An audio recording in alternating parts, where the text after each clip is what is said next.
E aí, decidi gravar esse vídeo aqui, né? Reagindo àquele vídeo que eu postei no meu outro canal sobre o grande Satã, né? O grande Satanás, os Estados Unidos, o imperialismo americano, né? E esse vídeo eu vou reagir, esse audiolivro que eu publiquei do meu outro canal com vocês, né? E a gente vai ver como o imperialismo americano tá por trás de todas as desgraças aqui da América Latina. Todas. Se liga aí. Chomsky, o que o Tilson realmente quer sobre o autor. Noam Chomsky é uma das figuras mais importantes na linguística do século XX. Nascido em Filadélfia, em 1928, leciona, desde 1955, no Instituto Tecnológico de Massachusetts, onde se tornou catedrático aos 32 anos. Além de seu trabalho como linguista, Chomsky escreve livros sobre temas contemporâneos. Suas palestras têm despertado a atenção de plateias em todo o país e pelo mundo afora. Num mundo mais sensato, seus incansáveis esforços para promover a justiça já lhe teriam dado direito ao Prêmio Nobel da Paz. Mas o comitê continua atribuindo-o pessoas como Henry Kissinger.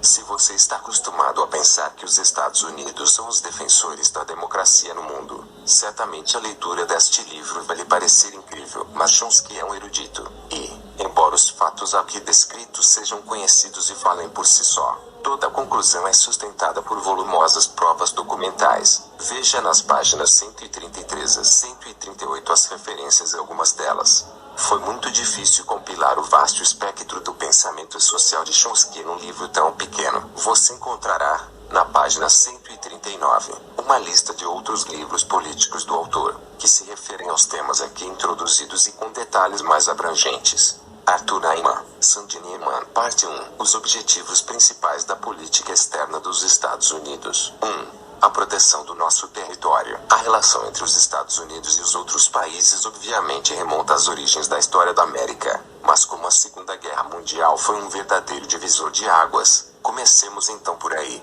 Enquanto a guerra promovia o enfraquecimento ou a destruição de nossos rivais industriais, aos Estados Unidos ela propiciava enormes benefícios. Nosso território jamais foi atacado, e a produção americana mais que triplicou. Eles ganharam dinheiro com a Segunda Guerra Mundial, né? O cenário de guerra não foi do quintal deles, né? Quem acabou sendo prejudicado pela guerra foi a União Soviética, né? Foi o Japão, foi a França. Agora eles não, porque eles não foram atacados. Ganharam dinheiro com a guerra. Como eles sempre fazem, são canalhas, pilantras. Mesmo antes da guerra, os Estados Unidos já eram de longe o principal país industrial do mundo, como eram desde a virada do século. Mas, nesse momento, possuíamos literalmente 50% da riqueza mundial e controlávamos os dois lados dos dois oceanos. Nunca houve um período na história em que uma nação tenha tido um controle e uma segurança do mundo tão esmagadores. Aqueles que determinam a política norte-americana sabiam muito bem que os Estados Unidos sairiam da Segunda Guerra como a primeira potência global da história, tanto assim que, durante e depois da guerra, já planejavam cuidadosamente como moldar o mundo do pós-guerra. Como esta é uma sociedade aberta, podemos ler os planos deles, muito claros e francos. Os estrategistas norte-americanos, desde os ligados ao Departamento de Estado até os do Conselho de Relações Exteriores, um dos grandes canais pelos quais líderes empresariais influenciam a política externa, concordaram que o domínio dos Estados Unidos tinha de ser mantido. Mas havia uma divergência de opinião sobre como fazer isso. Na extrema linha dura, temos documentos como o Memorando 68 do Conselho de Segurança Nacional, de 1950. O CSN 68 desenvolveu as opiniões do secretário de Estado Deanna Shezon e foi escrito por Paul Nitze, que ainda anda por aí. Ele foi um dos negociadores do controle de armamentos de Ronald Reagan. O CSN 68 propunha uma estratégia de empurrar para trás, que fomentaria as sementes da destruição dentro do sistema soviético, para que pudéssemos então negociar um pacto, em nossos termos, com a União Soviética, um Estado ou Estados sucessores. As políticas recomendadas pelo CSN 68 exigiriam sacrifícios e disciplina nos Estados Unidos, em outras palavras, gigantescos gastos militares e cortes nos serviços sociais. Seria necessário também superar o excesso de tolerância que permite demasiada dissidência interna. Essas políticas... Eles sabotaram a União Soviética. né? Eu já desconfiava disso. Com traidores internos, a União Soviética foi levada ao colapso. Sabotaram a União Soviética, que era o grande inimigo deles, né?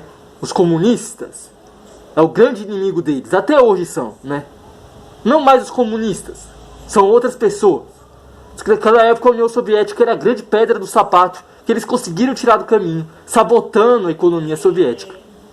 Sabotando a economia soviética. Já estavam, de fato, sendo implementadas desde 1949, quando a espionagem do ZOA na Europa Oriental foi transferida para uma rede liderada por Reinhard Gehlen, que já havia dirigido a inteligência militar nazista na frente leste da guerra. Essa rede era parte da Aliança UA-Nazistas, que absorveu rapidamente muitos dos piores criminosos de guerra e estendeu suas operações para a América Latina e para outras partes do mundo. Essas operações incluíam um exército secreto, patrocinado pela Aliança UA-Nazistas, que se encarregava de fornecer agentes e provisões militares a exércitos que tinham sido criados por Hitler e que, no início da década de 1950, ainda estavam operando na União Soviética e no leste europeu. Esse fato é conhecido. Eles fizeram aliança com os nazistas, né? Aqueles que sobreviveram à Segunda Guerra Mundial, os nazistas, foram todos eles para os Estados Unidos e para a América Latina. Eles fizeram a aliança com eles. Nos Estados Unidos, mas considerado insignificante, embora pudesse provocar caras feias e viradas de mesa se descobríssemos, por exemplo, que a União Soviética enviara agentes e provisões a exércitos comandados por Hitler, que estavam operando nas Montanhas Rochosas. 2. O extremo liberal. O CSN 68 é a extrema linha dura. E lembre-se, políticas não eram somente teóricas, muitas delas já estavam realmente sendo implementadas. Agora, vejamos o outro extremo, o grupo denominado os Pombos, onde o principal pombo era, sem dúvida, Georgy Kennan, que dirigiu a equipe de planejamento do Departamento de Estado até 1950, quando foi substituído por Nietzsche. A propósito, o escritório de Kennan foi responsável pela rede de Gehlen. Kennan era um dos mais inteligentes e lúcidos estrategistas do ZOA e uma das mais importantes personalidades na configuração do mundo pós-guerra. Seus escritos são uma ilustração extremamente interessante da posição dos pombos. Se alguém quiser realmente conhecer esse país, um documento bom para consultar é o Estudo de Planejamento Político 23, escrito por Kennan para a equipe de planejamento do Departamento de Estado, em 1948. Eis aqui um exemplo de seu conteúdo. Nós temos cerca de 50% da riqueza mundial, mas somente 6,3% de sua população. Nesta situação, não podemos deixar de ser alvo de inveja e ressentimento. Nossa verdadeira tarefa, na próxima fase, é planejar um padrão de relações que nos permitirá manter esta posição de desigualdade. Para agir assim, teremos de dispensar todo o sentimentalismo e devaneio. Nossa atenção deve concentrar-se em toda parte, em nossos objetivos nacionais imediatos. Precisamos parar de falar de vagos e reais objetivos, tais como direitos humanos, elevação do padrão de vida e democratização. Não está longe o dia em que teremos de lidar com conceitos de poder direto. Então, quanto menos impedidos formos por slogans idealistas, melhor. O EPP 23 era, logicamente, um documento altamente secreto. Para pacificar o povo, era necessário difundir slogans idealistas como ainda é constantemente feito, mas aqui os estrategistas estavam falando entre si. Seguindo essas mesmas linhas, numa reunião de embaixadores americanos na América Latina, em 1950, Kennan observou que a maior preocupação da política externa norte-americana deve ser a proteção das nossas, isto é, da América Latina. América Latina. Devemos, portanto, Colônia. combater a perigosa heresia que, segundo informava a inteligência americana, estava se espalhando pela América Latina. A ideia de que o governo tem responsabilidade direta pelo bem do povo. Os estrategistas americanos chamam essa ideia de comunismo, seja qual for a real opinião das pessoas que a defendem. Tá ligado? Tá entendendo a jogada? Né? Todo aquele que é contra o imperialismo americano, que é a favor da soberania dos povos aqui da América Latina, é visto como comunista. Os militares começam com isso, essa doutrina de guerra. Não existe comunismo nenhum. Comunismo é o termo que eles usam para todo aquele que é contra o imperialismo americano e é a favor da alta determinação dos povos latino-americanos. É nacionalista. Eles falam que isso é comunista. Ou a jogada deles. Ou a sacada que eles usam contra os seus inimigos. obedecendo às ordens de Washington, né? Defendem. Elas podem formar grupos de autoajuda, baseados na igreja, ou quaisquer outros, mas se elas apoiam tal heresia, elas são comunistas. Essa posição é também clara nos arquivos públicos. Por exemplo, um grupo de estudos de alto nível declarou, em 1955, que a ameaça principal das potências comunistas, o verdadeiro sentido do termo comunismo na prática, é a recusa em exercer seu papel serviçal, isto é, o de complementar as economias industriais do Ocidente, que não seguiu explicando os meios que devíamos utilizar contra os inimigos que caíram nessa heresia. A resposta final pode ser desagradável, mas não devemos hesitar diante da repressão policial do governo local. Isso não é vergonhoso, porque os comunistas são essencialmente traidores. É melhor ter um regime forte no poder do que um governo liberal, indulgente, brando e infiltrado de comunistas. Tais políticas não começaram com a liberais pós-guerra como Kennan. Há 30 anos, o secretário de Estado de Woodrow Wilson já havia declarado que o significado prático da doutrina Monroe levava em conta que os Estados Unidos consideram seus próprios interesses. A integridade das outras nações americanas é um mero acidente, não um fim. Wilson, o grande apóstolo da autodeterminação, concordou que o argumento era irrefutável, embora fosse apolítico apresentá-lo publicamente.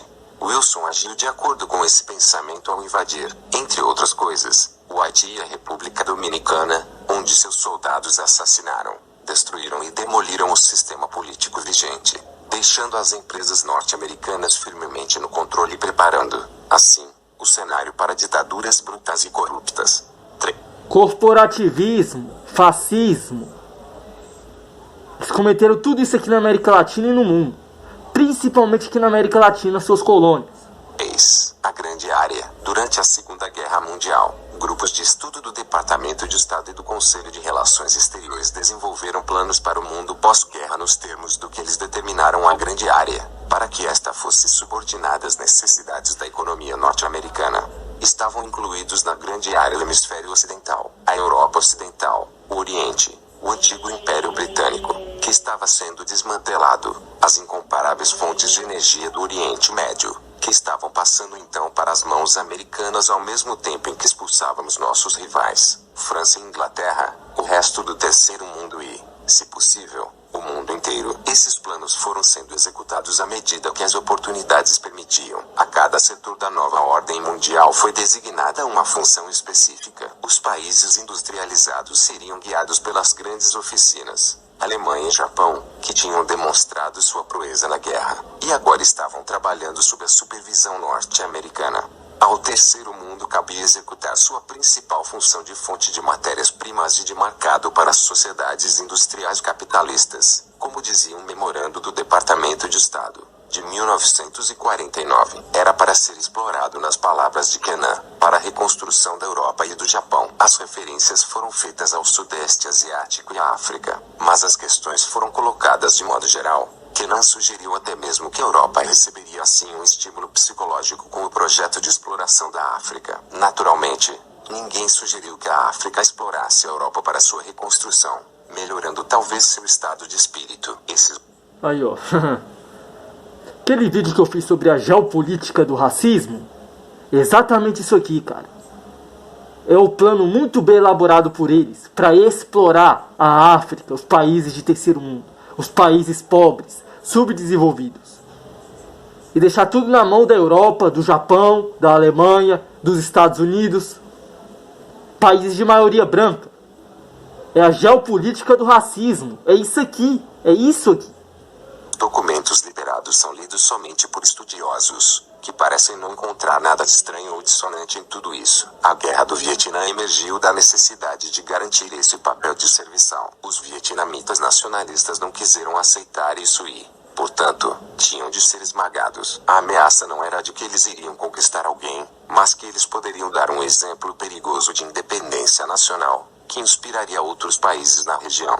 O governo do Zéu tinha de desempenhar dois importantes papéis. O primeiro era o de garantir os distantes domínios da grande área. Isso exigia uma postura bastante ameaçadora, para assegurar que ninguém interferisse nessa tarefa, motivo pelo qual houve tantas campanhas dirigidas para as armas nucleares. O segundo papel era conseguir subvenções públicas para a indústria de alta tecnologia. Por vários motivos, o método adotado tem sido, em grande parte, aplicação em gastos militares. Livre comércio é um bom termo para ser utilizado nos departamentos de economia e em editoriais de jornais, mas ninguém do mundo empresarial, nem do governo, leva a sério essa doutrina. Os setores da economia americana que podem competir internacionalmente são, principalmente, aqueles subvencionados pelo governo. Agricultura intensiva, em termos de capital.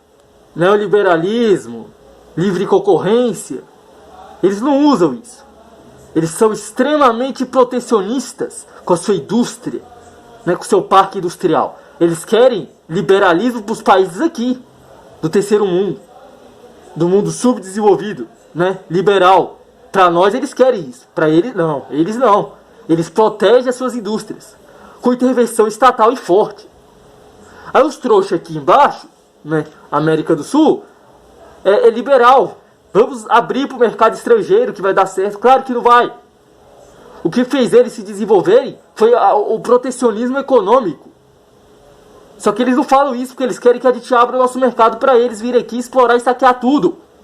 Tal, agroempresa, como é chamada, a indústria de alta tecnologia, a indústria farmacêutica, a indústria biotecnológica, etc. O mesmo é válido para outras sociedades industriais. O governo do Zéu faz o povo pagar pela pesquisa e pelo desenvolvimento e proporciona, em grande parte por intermédio dos militares, um mercado garantido para a produção supérflua. Se algo é comerciável, o setor privado encarrega-se dele. O sistema de subsídio público e lucro privado é o que eles chamam de livre empresa. 4. A restauração da ordem tradicional. Os estrategistas do mundo pós-guerra, como Kennan, por exemplo, logo perceberam que ia ser imprescindível, para o bem das empresas americanas, que as outras sociedades ocidentais se refizessem dos prejuízos da guerra, para que pudessem importar mercadorias manufaturadas do ZEUA, e assim, fornecerem oportunidades de investimentos. Estou incluindo aqui o Japão como parte do Ocidente, seguindo a Convenção Sul-Africana de tratar os japoneses como brancos honorários. Entretanto, era fundamental que essas sociedades se reconstruíssem de uma maneira bem específica. Eu falei naquele vídeo, a geopolítica do racismo. Os japoneses são tratados como brancos honorários. E até citei esse vídeo aqui. É exatamente isso. O Japão tem lá seus privilégios, porque os japoneses são tratados como brancos honorários. Eles vão ter os privilégios que os europeus da Europa Ocidental branca e que os americanos brancos vão ter. De explorar, saquear e roubar o mundo. É isso que eles fazem desde o fim da Segunda Guerra Mundial, com as suas grandes corporações. A ordem tradicional de direita tinha de ser restabelecida, com a dominação das empresas, com a divisão e o enfraquecimento dos sindicatos e com o peso da reconstrução sendo colocado inteiramente nos ombros da classe trabalhadora e dos pobres. O principal obstáculo no caminho era a resistência antifascista. Nós, então, a reprimimos no mundo inteiro e instalamos em seu lugar, na maioria das vezes, fascistas e ex-colaboradores nazistas. Às vezes, isso requeria extrema violência, mas, em outras, isso era feito por meio de medidas mais suaves, como subverter eleições ou esconder alimentos extremamente necessários. Este deveria ser o capítulo 1 de qualquer história honesta do período pós-guerra. Tá vendo a sujeira, a podridão? Eles colocaram fascistas, colaboradores do Terceiro Reich, do poder nos países, né? Canalhas, são criminosos. Mas, na verdade, isso raramente é discutido. Esse modelo político foi estabelecido em 1942, quando o presidente Roosevelt colocou o almirante francês Jean Darlan como governador-geral de toda a África do Norte francesa. Darlan era um dos principais colaboradores nazistas e autor de leis antissemitas, promulgado. Aí, ó. Eu fiz aquele vídeo falando sobre a Segunda Guerra Mundial. A guerra era contra a União Soviética.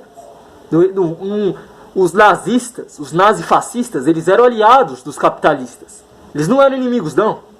Tanto que após o fim da guerra eles vão ser recrutados pelos Estados Unidos e pelas potências capitalistas. No governo de Vichy, o regime fantoche dos nazistas na França. Entretanto, muito mais importante foi o caso Primeira Área Liberada da Europa, o sul da Itália, onde os EUA, seguindo o conselho de Churchill, impuseram uma ditadura de direita liderada pelo herói de guerra fascista, o Marechal de Campo Badoglio, e pelo rei Victor Emanuel III, que também foi um colaborador fascista. Os estrategistas norte-americanos reconheceram que a ameaça na Europa não era a agressão soviética, que analistas sérios como Wilke Eisenhower não previram, mas a resistência antifascista operária e camponesa com seus ideais democráticos radicais, o poder político e a atração dos partidos comunistas locais para evitar um colapso econômico, que aumentaria a influência desses partidos, e para reconstruir as economias capitalistas dos países da Europa Ocidental. Os EUA instituíram o Plano Marshall, sob o qual a Europa foi subvencionada em mais de 12 bilhões de dólares, entre 1948 e 1951, com empréstimos e concessões, fundos estes utilizados na compra de 1/3 das exportações norte-americanas para a Europa no auge do ano de 1949. Na Itália, um movimento de base operária e camponesa, liderado pelo Partido Comunista, havia tomado 6 divisões alemãs durante a guerra e libertado o norte da Itália. Quando as forças norte-americanas avançaram pela Itália, dispersaram essa resistência antifascista e restauraram a estrutura básica do regime fascista anterior à guerra. A Itália tinha sido uma das principais áreas de subversão da CIA, Central de Inteligência Americana. Desde que a agência foi fundada, a CIA estava preocupada que os comunistas ganhassem o poder nas decisivas eleições italianas de 1948. Muitas técnicas foram utilizadas, inclusive a restauração da polícia fascista, que destruiu os sindicatos e escondeu alimentos. Mas... Olha, primeira vez que eu vi isso aqui, cara, eu me arrepiei todinho. Isso aqui é muito sério. Isso aqui é muito sério. O que eles fizeram após o fim da Segunda Guerra Mundial, né? Por isso que eu falo, o eixo, ele acabou vencendo a guerra. Que os americanos trouxeram toda aquela corja maldita de volta ao poder dos países da Europa Ocidental e aqui na América Latina também. Ainda assim, não estava claro que o Partido Comunista seria derrotado. O primeiro memorando do Conselho de Segurança Nacional C.S.N.I.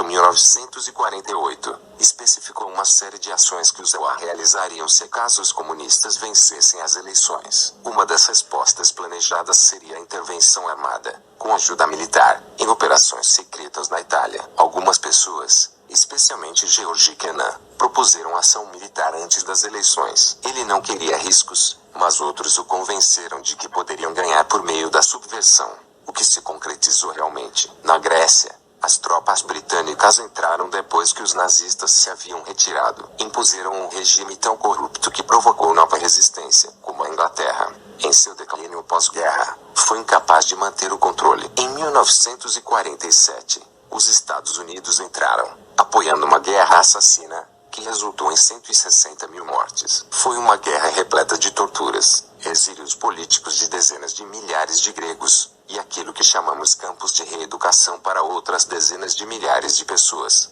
destruição de sindicatos e nenhuma possibilidade de independência política. A Grécia foi decididamente colocada nas mãos de investidores americanos e empresários locais, enquanto grande parte da população teve de emigrar para sobreviver. Os beneficiários foram os colaboradores nazistas, e as principais vítimas foram os trabalhadores e os camponeses da resistência antinazista, liderada pelos comunistas. A nossa vitoriosa defesa da Grécia contra sua própria população serviu de modelo para a Guerra do Vietnã, como explicou Adlai Stevenson, na ONU. Em 1964, os conselheiros de Reagan usaram exatamente o mesmo modelo, falando sobre a América Central, e o mesmo padrão foi seguido em muitos outros lugares. No Japão, o governo de Washington iniciou, em 1947, o chamado Caminho Inverso, que reverteu os primeiros passos em direção à democratização empreendida pela administração militar do general MacArthur. O Caminho Inverso reprimiu os sindicatos e outras forças democráticas e colocou o país firmemente nas mãos dos empresários, que haviam apoiado o fascismo japonês. Aí, Japão, é aí onde eu queria chegar. O fascismo japonês, que manda até hoje lá no Japão, são aquelas famílias tradicionais, empresariais, né? O dono da Mitsubishi, da Yamaha, da Toyota, né, da Kawasaki, todos eles apoiaram o fascismo japonês na Segunda Guerra Mundial. Criminosos. E eles escravizam a população japonesa, a classe trabalhadora do Japão, que foi violentamente reprimida com a ajuda dos americanos. Né? Aí, cara, tá aí. Tá aí. Aquilo que eu falei. Sistema misto de poder estatal e privado que dura até hoje.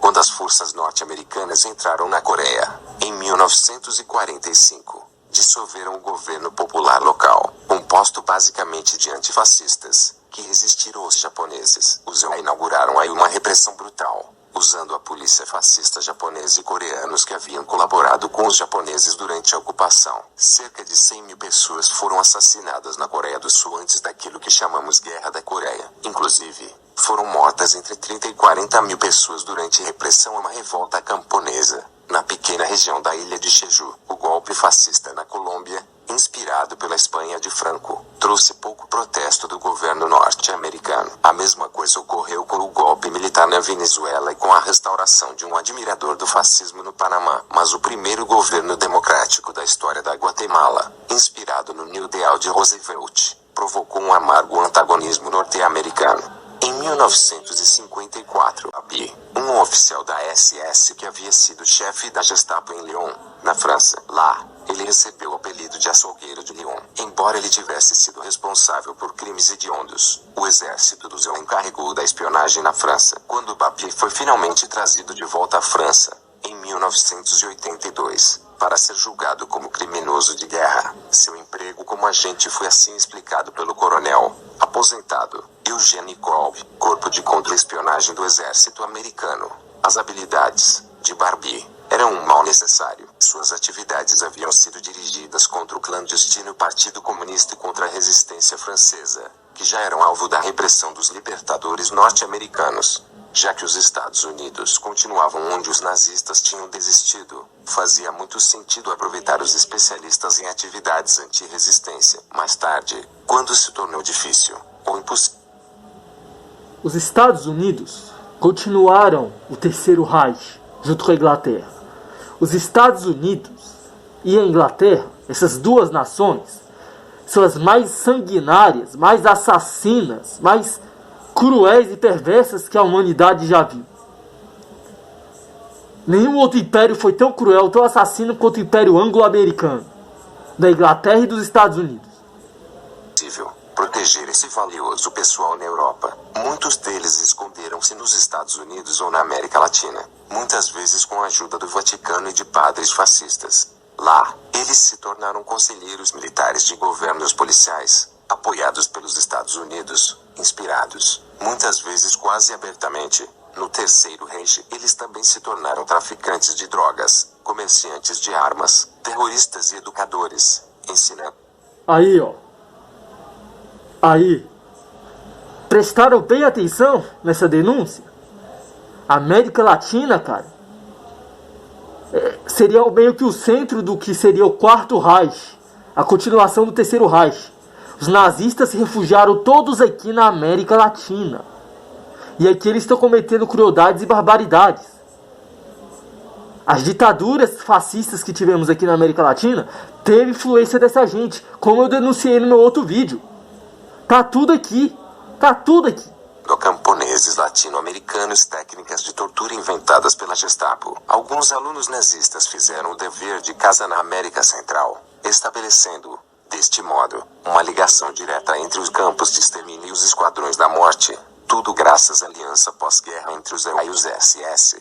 5. Nosso compromisso com a democracia. Com um documento de alto nível atrás do outro, os estrategistas norte-americanos expunham a visão de que a principal ameaça à nova ordem mundial, liderada pelos EUA, era o nacionalismo do terceiro mundo, algumas vezes chamado de ultranacionalismo. Os regimes nacionalistas que atendem às exigências populares de elevação imediata dos baixos padrões de vida das massas e produção de bens que satisfaçam as suas necessidades básicas. As metas básicas dos estrategistas, insistentemente repetidas, eram evitar que os ultranacionalistas tomassem o poder, se por um golpe de sorte eles chegassem ao poder, retirá-los e instalar ali governos que favorecessem os investimentos privados do capital interno e externo, a produção para exportação e o direito de remessa de lucros para fora do país. Essas metas nunca foram contestadas nos documentos secretos. Para um estrategista da política norte-americana, essas metas praticamente fazem parte do ar que ele respira.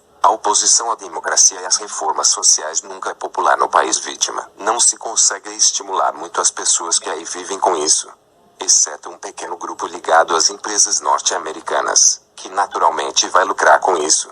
Os EUA esperam contar com a força e fazer alianças com os militares, o grupo menos anti-americano da América Latina, como disseram os estrategistas de Kennedy, de modo que se pode confiar neles para esmagar qualquer grupo popular local que saia do controle.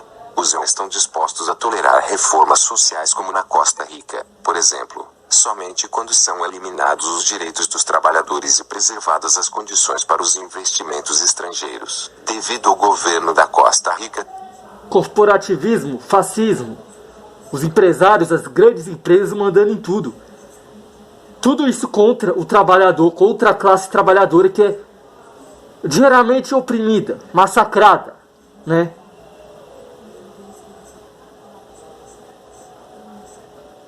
E tem gente que defende a burguesia, né? Tem gente que defende a classe empresarial, que são inimigos da classe trabalhadora.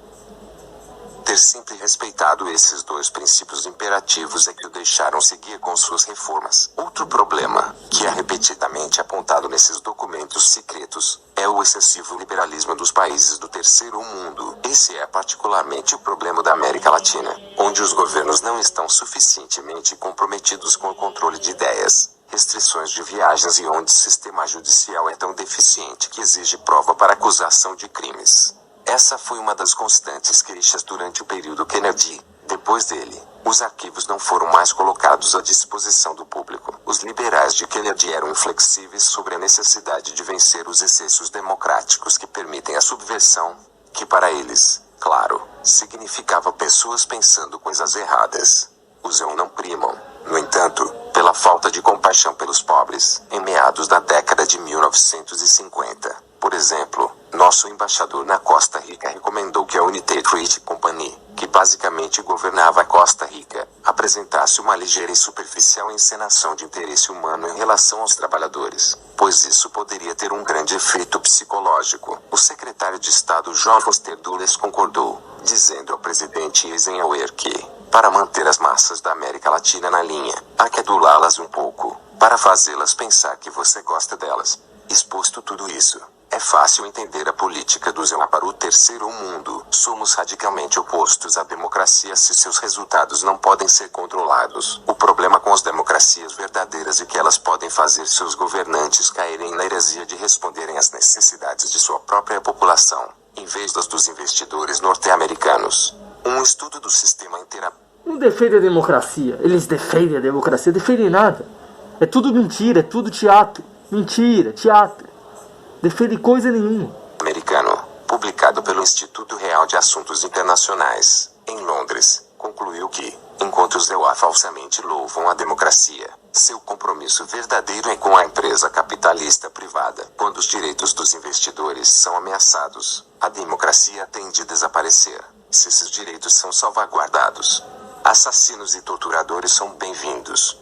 Governos parlamentaristas foram derrubados com o apoio dos EUAI, algumas vezes, com intervenção direta, no Irã, em 1953, na Guatemala, em 1954, e em 1963, quando Kennedy apoiou o golpe militar para evitar a ameaça do retorno à democracia, na República Dominicana, em 1963 1965, no Brasil, em Brasil, tá aí, né? É sempre os defensores da ditadura militar. A ditadura militar teve dedo dos Estados Unidos, dedo da CIA, dos fascistas, né? Tá aqui, tá tudo aqui.